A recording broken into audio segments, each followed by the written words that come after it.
A high school football player's recent death in New York because of a violent blow to the head is bringing renewed awareness to the dangers of the sport.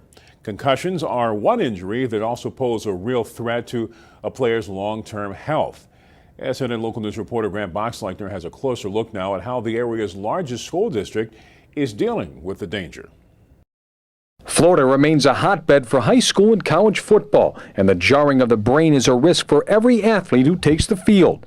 Dr. Daniel Stein is a neurologist in Sarasota who specializes in concussions. He says players who suffer the injury once can be especially vulnerable to further injury. And that's why it's so important to diagnose concussions, because the failure to diagnose a concussion will put that individual at risk for a second concussion if, let's say, they're allowed to go back into competition before they've healed. Sarasota High School Athletic Director Clyde Metcalf says the school district has taken a proactive approach when it comes to concussions. It's made a tremendous difference in the overall well-being of our student athletes to have a trainer on site every day, as well as in the summer. Dr. Stein works closely with the Sarasota County School Board on a committee that helps diagnose and prevent concussions.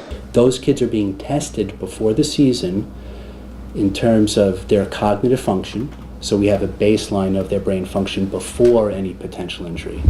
Then we're having the coaches do these online education programs, and they're getting certified. And pre-concussion testing has become the district standard to help diagnose future injuries. They use that pre-concussion testing to meet national, standards. When a young man gets hurt, we have their pre-test.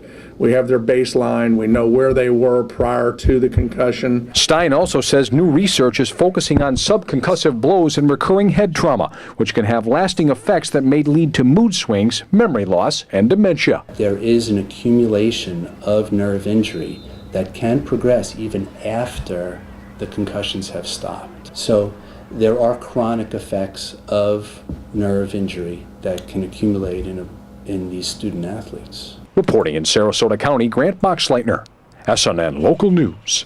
Now, district policy requires all paid Sarasota County high school coaches in sports to complete a certified online course on concussions.